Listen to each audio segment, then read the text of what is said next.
Um bom dia a todos. Senador Paulo Paim, o Ministério Público do Trabalho agradece mais essa oportunidade de estar falando na Casa do Povo.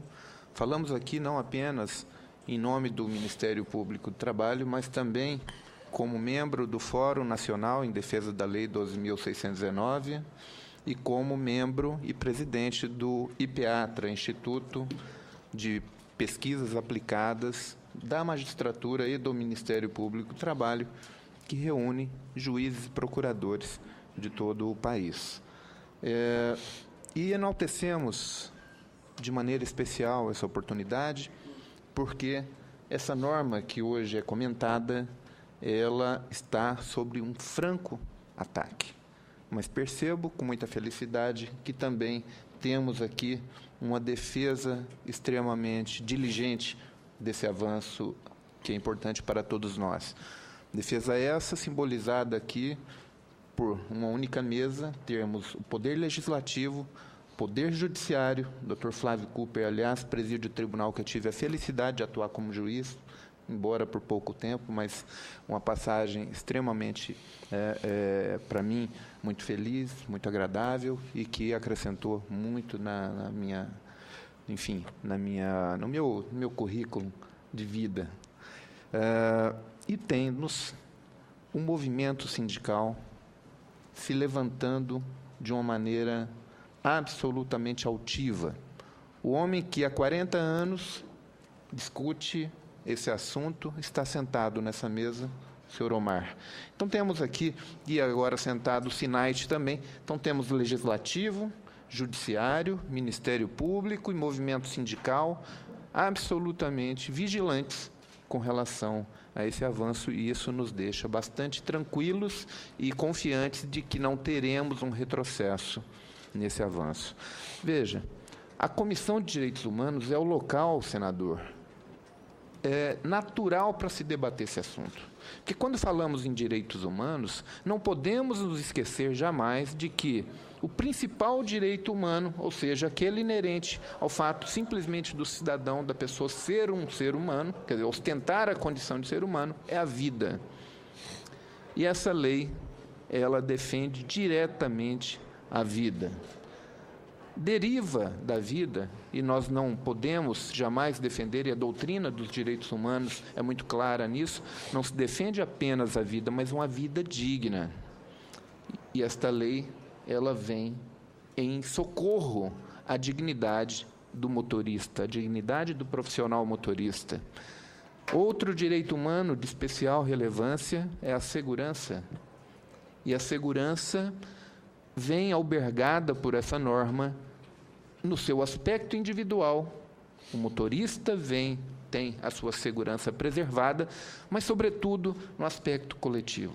Nós estamos aqui falando de uma lei que cuida da segurança no trânsito e, portanto, da segurança de todos os usuários de rodovia. Então, não há lugar melhor para se debater esse assunto com maior propriedade do que a Comissão de Direitos Humanos. E como começou esse debate, para que fique bem clara essa vinculação? Foi uma senhora, uma esposa de motorista, que procurou a fiscalização do trabalho, o médico do trabalho, dizendo o seguinte: eu sou viúva de um marido vivo. Esse marido motorista, já tomado pelas drogas, ela já dava o marido como morto, porque não tinha mais como desenvolver as suas atividades de uma maneira, digamos, como um ser humano dignamente tem o direito de fazê-lo. E, a partir daí, fomos às rodovias e verificamos que, testando urina de motorista até pela madrugada, em duas oportunidades, uma em Rondonópolis e outra em Diamantino, percebemos que mais de 30% dos motoristas estavam utilizando, na época, principalmente cocaína. Na segunda aferição, 15% em estado de pré-overdose. Ora, veja, senador, que ataque a esses direitos humanos que me referi logo no início. Inclusive, na segunda aferição, em Diamantino, 40 quilômetros depois, o motorista se envolveu em acidente, matou 3 pessoas. Não morreu, mas matou 3 pessoas E isso foi registrado pela equipe do Ministério Público do Trabalho na oportunidade. Isso se repete, infelizmente, de modo cotidiano.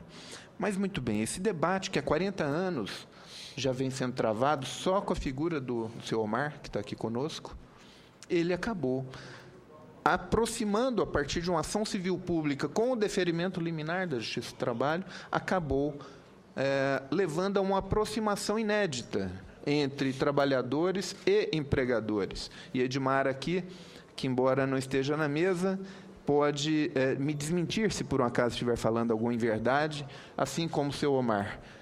O que disseram a Vossa Excelência com relação ao consenso de que a Lei 12.619 representava era a absoluta verdade e continua sendo verdade.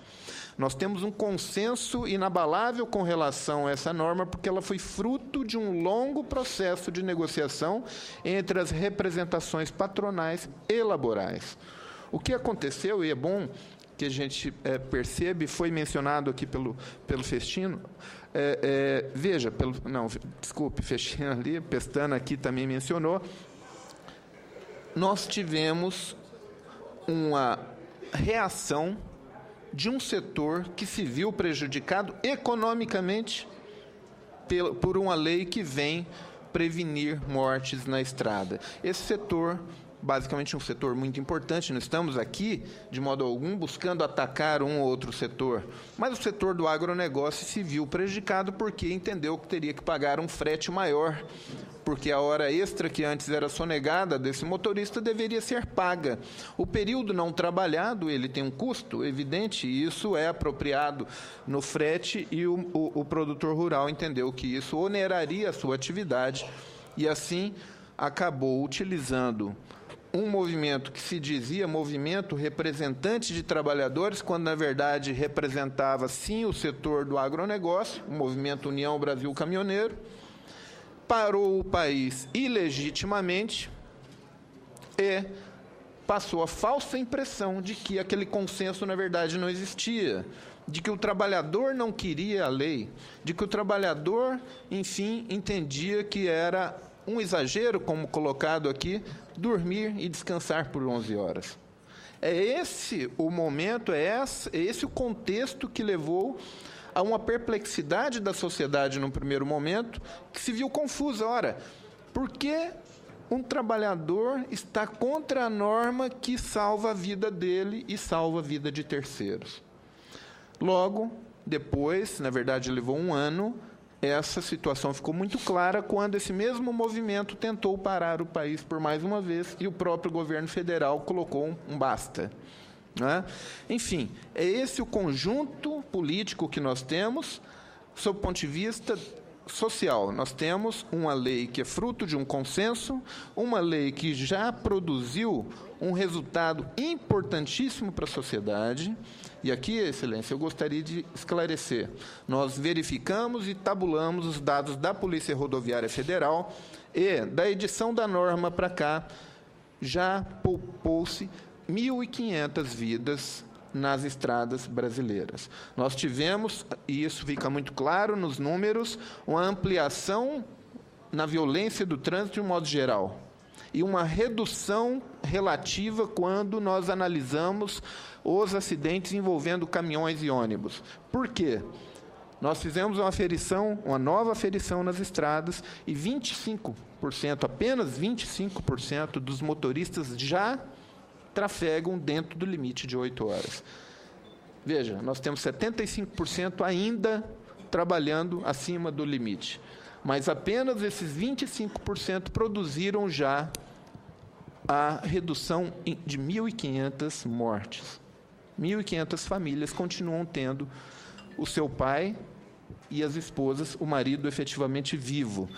Essa norma vem sendo atacada e recebeu o apoio da bancada ruralista no Congresso, mais especificamente na Câmara, e temos um projeto hoje na mesa da Câmara dos Deputados com o pedido de urgência, e esse projeto, como já mencionado, não apenas pede a revogação da lei. Esse projeto legitima o sistema anterior que mata, porque o sistema anterior matava, mas matava ilegalmente. Hoje nós temos um sistema que, infelizmente, e a lei propõe isso, que passa a legalizar a maneira de matar motoristas nas estradas. Muito bem. Qual é a reação que hoje, e volto a mencionar, nós temos observado e participamos diretamente dela?